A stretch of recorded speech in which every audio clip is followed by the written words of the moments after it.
نمونه‌هایی از سیدنا عمر رضی الله عنه از عدالتش، از تواضعش، از زهدش، از تقوایش، از سیاستش، از غمخوارگیش، از کدام یک بگوییم؟ نمیشه درباره حکمتداری سیدنا عمر کتابها نوشته شده، کتابها. یکی از فیلسوفان دنیا وقتی درباره سیدنا حضرت عمر مطالعه میکنه میگه اگر یک دیگر مثل عمر به دنیا می آمد تمام دنیا به تحت سیطره امت اسلامی قرار می‌گرفت. یک دیگر اگر مثل عمر به دنیا می آمد، سیدنا عمر رضی الله عنه، امیر المؤمنین فاروق اعظم عمر ابن الخطاب رضی الله عنه، چند نمونه را اشاره می کنیم. اینها را وقتی میگیم اشاره می کنیم تا امیر المؤمنین فیلی، امیر المؤمنین امارت اسلامی وقتی بشنوه متوجه میشه که من در مسند امیر المؤمنی قرار داره و مسئولیت من هست. آفرین بر شما. من باید از راهی که عمر ابن الخطاب رفته از همان راه برم، از همان مسیر برم. واجب عالمان اینه، واجب عالمان راستین اینطوری نصیحت، پند، حق گفتن، نه که مستماری کردنه، نه که بیان خامنه‌ای را رهبر خود کنن، یک دجال و یک خونخوار رو که دولت‌های دنیا اونو به عنوان تروریست میشناسن بیان رهبر خودش بکنن. سیدنا عمر فاروق اعظم امیر المؤمنین رضی الله عنه روزها و شبها، یک مدتی روزها و شبها نمیخوابیدن.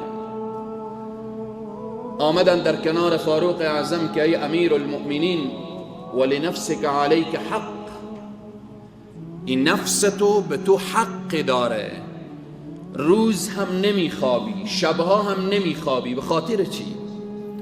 سیدنا عمر میفرمایند این وضعیت ملت و رعیت خود را که من میبینم، اگر روز بخوابم حق و حقوق ملتم و رعیتم ضایع میشه و اگر شب بخوابم حقوق پروردگار عالم را چگونه ادا کنم.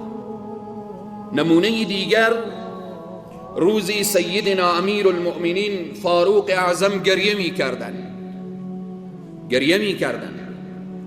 آمدن گفتن یا امیر المؤمنین شما چرا گریه میکنید؟ سیدنا عمر فرمودن وضعیت روم و فارس خوب نیست، رعیتم در روم و در فارس حالت خوبی ندارن. انسانها یک طرف که برگردن من حق دارن، اگر در بصره و در کوفه پای یک گوسفندی به یک سوراخی فرو بره و پای گوسفند بشکنه، در روز قیامت عمر بازخواست می شود. ببینید سیدنا عمر گریه میکنه که به یک حیوان ظلم نشه، به یک حیوان آسیبی نرسه. سیدنا عمر رضی الله عنه گریه میکنن که اگر در زیر حاکمیت من به یک گوسفندی، به یک شتری، به یک حیوانی ظلم بشه، عمر بازخواست میشه، عمر پرسان میشه. ملت امنیت میخواه، عدالت میخواه، تطبیق احکام شریعت میخواه. مبارزه مجاهدین امارت اسلامی هم به خاطر همین سه چیز بوده، به خاطر همین سه چیز. ده ها و صدها و هزاران حافظ قرآن و عالم دین شهید شده، به خاطر چی؟ به خاطر تطبیق احکام شریعت هست، به خاطر اینکه سرزمین اسلامی بوده و اسلامی بمانه. به خاطر این هست عزیزان و بزرگواران، این صحبت من به گوش امیر المؤمنین ان شاء الله به اذن الرحمن میرسه. و من با عنوان ادای مسئولیت گفتم نه این کافی نیست. این که صحبت شما به گوشش برسه کافی نیست. شما خودتون بریم پیشش. نصیحت واجبه به خاطر خدا، به خاطر رسول الله، به خاطر برای ائمه مسلمین و عامهشون.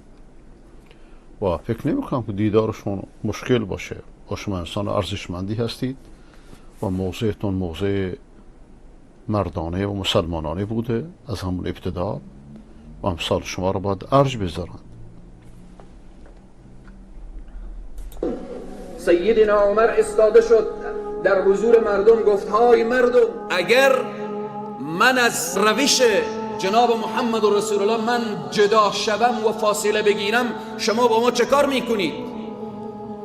وقتی که سیدنا عمر چنین گفت مردم نگفت الله اکبر هر کاری که تو بکنی ما دنبال تو میریم.